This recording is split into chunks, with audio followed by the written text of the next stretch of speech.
Bueno, muy buenas a todos. Continuamos con el Latin American Hip Preservation Symposium organizado por el American Hip Institute y mi persona. Yo soy el doctor Roque Quesada, médico costarricense que me encuentro realizando un fellow en preservación de cadera en el American Hip Institute. El día de hoy vamos a hablar de inestabilidad de cadera y específicamente del término microinestabilidad de la cadera, ¿verdad? Es un término relativamente nuevo que nos habla de un movimiento excesivo y persistente dentro de la articulación que no es suficiente para llegar a una subluxación o una luxación franca de la cadera, pero que sí genera dolor, ¿verdad? Genera síntomas en los pacientes, los cuales generalmente refieren dolor articulación. Eh,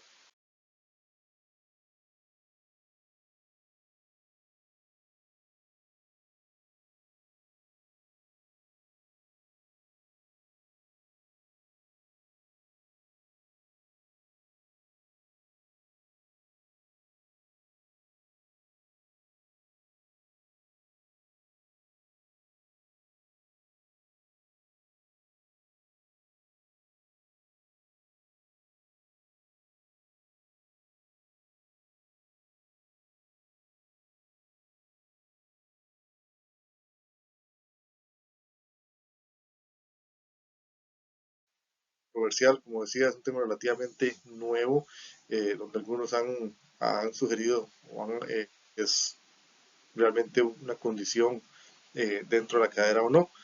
Eh, ha ido ganando mayor validez conforme pasa el tiempo y creo que eh, para este momento es una condición que en general es aceptada por toda la comunidad de preservación de cadera. Eh, La cadera, como decíamos, es una articulación que es muy estable, es una articulación con un grado muy alto de congruencia ósea, ¿verdad? Que tiene un fuerte componente ligamentario, tenemos uno de los ligamentos más fuertes en el cuerpo, tenemos una densa eh, envoltura de tejidos blandos, hay muchos músculos que recubren la cadera y que todos en conjunto nos dan una estabilidad de la articulación. Eh,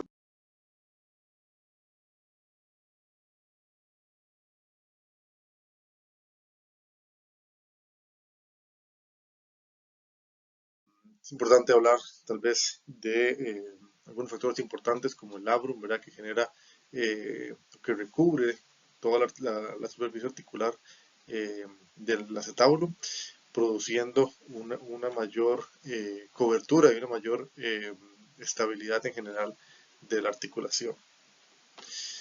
Eh,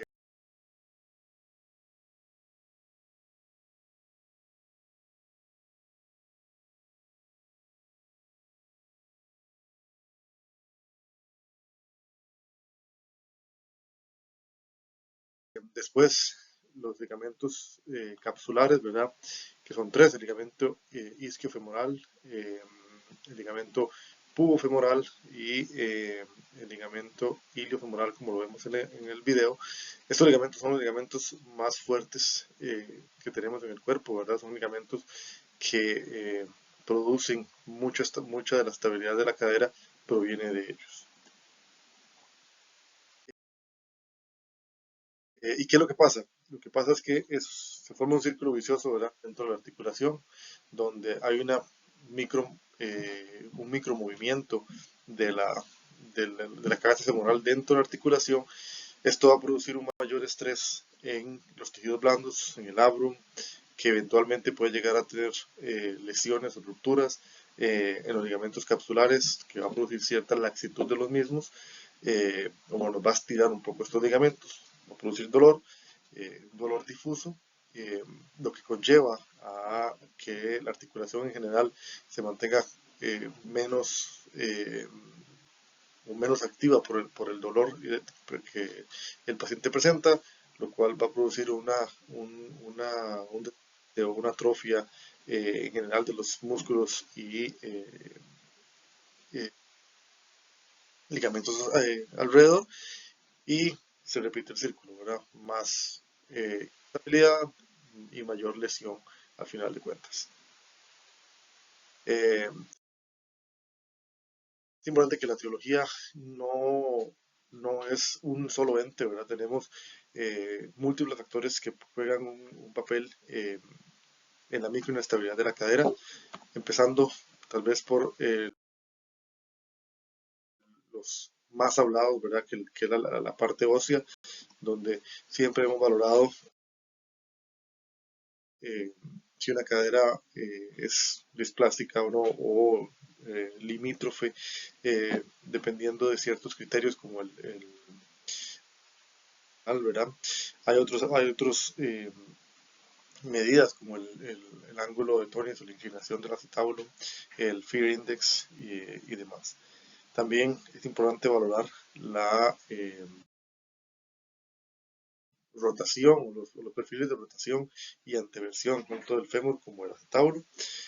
Si vemos en la imagen de la izquierda, aunque solo el 4% de la población lo presenta, son pacientes que el grado de inestabilidad que presentan es mucho mayor a los diferentes patrones que podemos observar.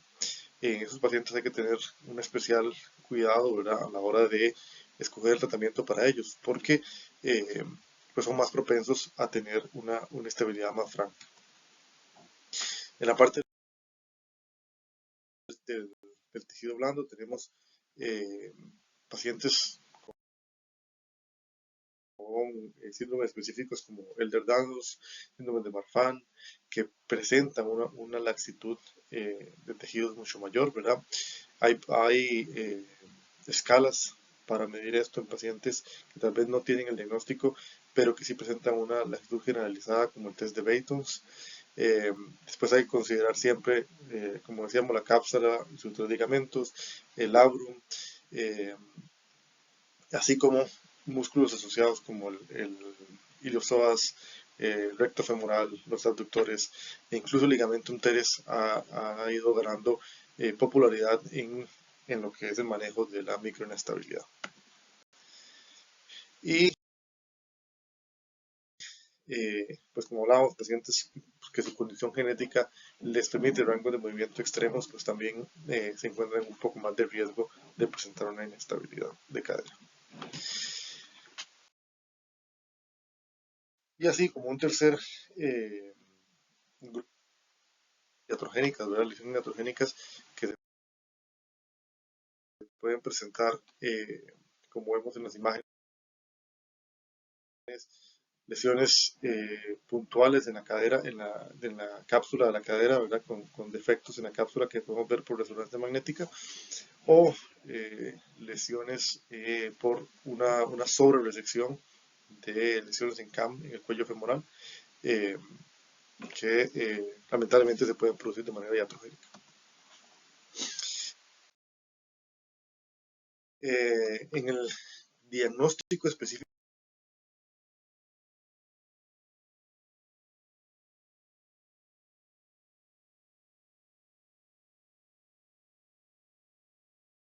de esos pacientes, pues como decimos, es multifactorial, ¿verdad? Generalmente no hay un síntoma específico más que dolor difuso de esos pacientes, ¿verdad? Es importante considerar eh, en esos pacientes sus condiciones específicas, la condición, pacientes con Ehlers-Danlos, pacientes con desórdenes de tejido conectivo generalizados o una laxitud de sus ligamentos por un test de Beighton's mayor o igual a 4. Después hay dentro de la examinación exámenes específicos que vamos a ver más adelante y así como por imágenes, tanto por radiografías simples, valoraciones en 3D de reconstrucciones por tomografías y resonancia magnética nos pueden ayudar. Eh, es un estudio que habla de diferentes tests que se pueden hacer para valorar la estabilidad o la microinestabilidad que se presenta en la cadera. En este el paciente está en el borde de la cama, se produce rotación externa y extensión de la cadera y esto va a generar o va a reproducir los síntomas. Esos como el paciente posición lateral, igual rotación externa, abducción, y se genera una presión o una fuerza axial anterior similar al test de aprehensión del hombro, lo cual va a generar una sensación de inestabilidad en el paciente de dolor. Y similar con el paciente en posición prona, donde igualmente se empuja la cabeza femoral o el fémur hacia anterior, generando esta sensación de inestabilidad de la articulación. Si al menos dos de esos tests están presentes, con un 95% de especificidad podemos decir que hablamos de inestabilidad o una microinestabilidad en esta cadera. Adicionalmente, es importante valorar el perfil rotacional del paciente, ¿verdad? Tanto posición supina como posición, ver su marcha, valorar los rangos de movimiento de estos pacientes, ¿verdad? Para tener una idea más clara de la condición general del paciente y la presencia o no de microinestabilidad de la cadera. Radiográficamente, generalmente hemos basado muchos de la valoración de una cadera en el ángulo centro lateral, ¿verdad? Donde hemos definido la presencia o no de displasia de cadera con valores, depende de donde uno lo vea, menores de 18, menores de 20 de este ángulo. Son pacientes con franca displasia o pacientes entre 18 y 25 o 20 y 25 con una displasia limítrofe que igual nos proporciona o nos indica que hay un poco más de riesgo de inestabilidad de esta cadera, pero es importante valorar otros diferentes ángulos, ¿verdad? Como el ángulo de Tonius o la inclinación del acetabulum, pacientes donde vemos que la inclinación del acetabulum va en aumento, o mayores, se habla de mayores a 10, vemos que esos pacientes la cobertura de la cabeza femoral es menor, ¿verdad? Como que el acetabulum más bien se tiende a abrir y esos pacientes pues tienen mucho más riesgo de inestabilidad. Hay otros índices como el índice de FEAR, ¿verdad? Que nos habla también de la presencia o no de una cobertura apropiada de la cabeza femoral. Es importante también valorar los perfiles de versión del acetabulum, y esto lo podemos ver un poco con algunos signos específicos como la presencia o no de un cruzamiento de las paredes, tanto de la anterior como la posterior. Podemos ver un poco la cobertura anterior con el ángulo centro anterior, y tenemos también el cliff sign. El cliff sign es un hundimiento de la cabeza femoral en el cuello, apenas termina la cabeza femoral. Hay series que hablan de que la presencia del cliff sign en una radiografía se traduce hasta en un 100% de presencia o datos de microinestabilidad en una artroscopía de cadera, en valoraciones intraoperatorias que nos permiten o que sugieren la presencia de inestabilidad de cadera. Adicionalmente, conforme avanza la tecnología, pues cada vez tenemos más información y ahora podemos hacer reconstrucciones en 3D, ¿verdad? Basadas en una tomografía que nos permite evaluar más globalmente la articulación, ver dónde está, si hay o no sobrecobertura, si hay o no displasia, ¿verdad? Nos habla de la versión tanto del fémur como del acetabulum, nos habla del porcentaje de cobertura real que tiene el acetabulum sobre la cabeza femoral, y esto pues, nos brinda una información más global del estado general de la articulación en términos de estabilidad. Así como también la resonancia magnética, conforme avanzamos en los estudios, podemos valorar también lesiones de la cápsula, lesiones del labrum o lesiones incluso del ligamento teres que nos hablan igualmente del grado de inestabilidad que puede haber en esta cadera. Eh, ya intraoperatoriamente podemos observar lesiones, ¿verdad?, que se presentan más frecuentemente en pacientes que tengan una microinestabilidad de cadera, lesiones de dentro fuera, ¿verdad?, que vienen desde la porción capsular, por así decirlo, del labrum, que avanzan hasta el cartílago subyacente. Son lesiones que son menos frecuentes por pinzamiento y más por una cuestión de inestabilidad. La lesión perifobial de la cabeza del fémur, ¿verdad?, por un movimiento rotatorio, un micromovimiento alrededor de la fobia, nos produce una lesión del cartílago subyacente en esta área.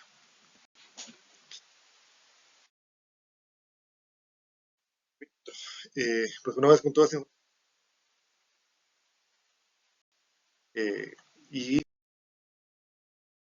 se han creado algoritmos de tratamiento, ¿verdad? Generalmente, pues siempre el tratamiento conservador existe, ¿verdad? El tratamiento más sintomático para sus pacientes, tratamientos con fármacos orales, inyecciones intraarticulares, ya sean eh, ortobiológicos como el PRP o BIMAC, pueden generar cierto control de los síntomas.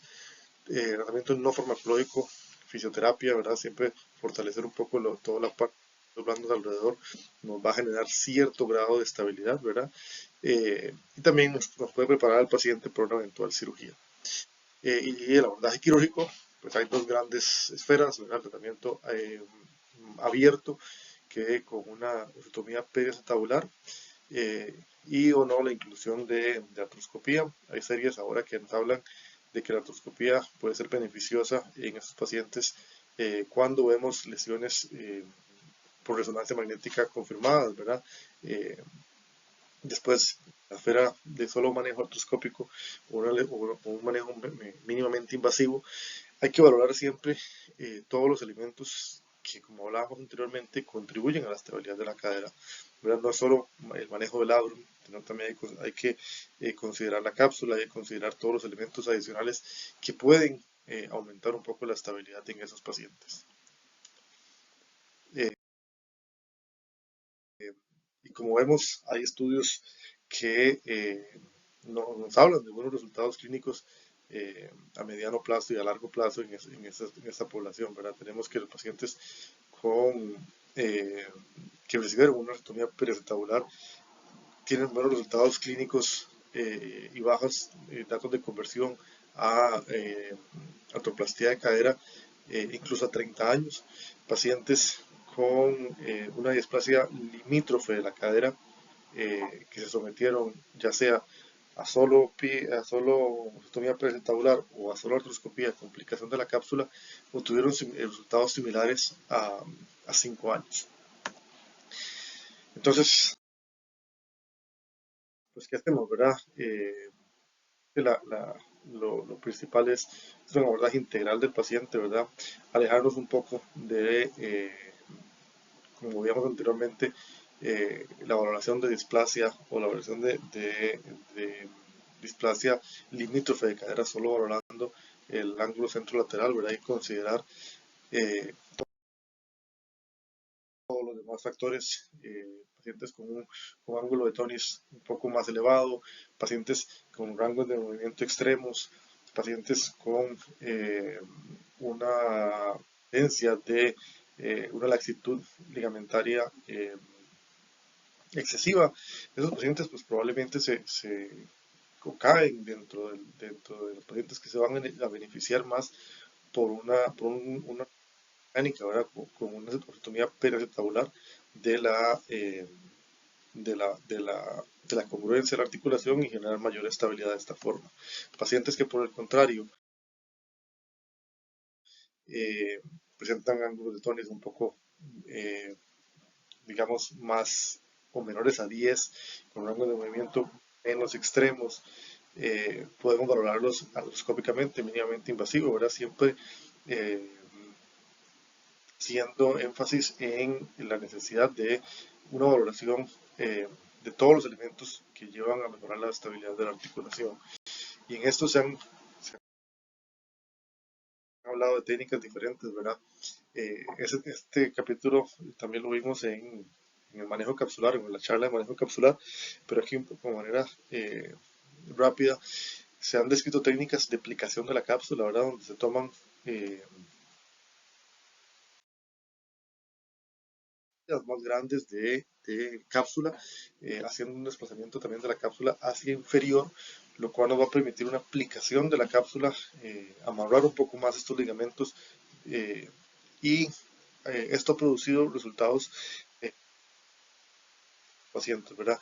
En pacientes, ese estudio, pacientes que se sometían con una displasia limítrofe de cadera, que se sometieron a artroscopía de cadera con un manejo adecuado del labro, un manejo adecuado de la cápsula con una aplicación, hasta el 83% de los pacientes a 10 años no necesitaron tuvieron resultados favorables y no necesitaron una conversión a artroplastía de cadera o revisión artroscópica.